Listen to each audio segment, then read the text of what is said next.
अंगावर स्लॅब कोसळून ढिगाऱ्याखाली कामगार दबून गंभीर जखमी झाल्याची घटना राहुरी तालुक्यात घडली आहे। राहुरी तालुक्यातील राहुरी फॅक्टरी येथील कराळेवाडी परिसरातील सुनील विश्वासराव यांच्या घरालगत असलेल्या बाथरूमचे दुरुस्तीचं काम करत असताना कामगाराच्या अंगावर बाथरूमचा स्लॅब कोसळून तो ढिगाऱ्याखाली दबल्यानं राहुरी फॅक्टरी प्रसादनगर येथील सुरेश सोनटक्के हा तरुण कामगार गंभीर जखमी झालाय।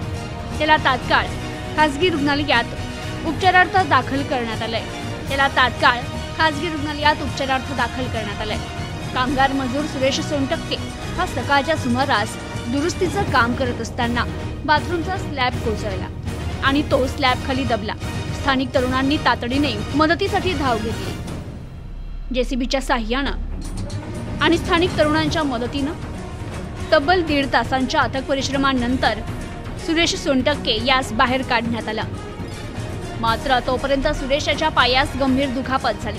त्याला पुढील उपचारासाठी साई प्रतिष्ठान रुग्णवाहिका चालक पप्पू कांबळे यांच्या मदतीनं खासगी रुग्णालयात उपचारासाठी नेण्यात आलं। देवळाली प्रवरा आणि राहुरी फॅक्टरी परिसरात अनेक इमारती जीर्ण आणि धोकादायक झाल्या असून मुख्याधिकारी विकास नवाडे यांनी तात्काळ स्ट्रक्चर ऑडिट करावं अशी नागरिकांकडून मागणी होती आहे। तर या घटनेबाबत मुख्याधिकारी नवाडे यांच्याशी संपर्क साधला असता ते म्हणाले, देवळाली प्रवरा नगरपालिकेच्या वतीनं जीर्ण झालेल्या इमारतींबाबत वृत्तपत्रातून जाहीर नोटीस प्रसिद्ध करून घर मालकांना प्रत्यक्ष नोटीस बजावल्या।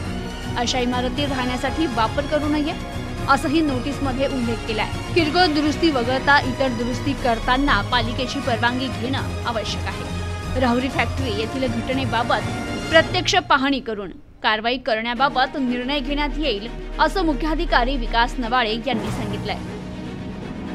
प्रतिनिधी राजेंद्र उंडे, न्यूज टुडे 24, राहुरी, अहमदनगर।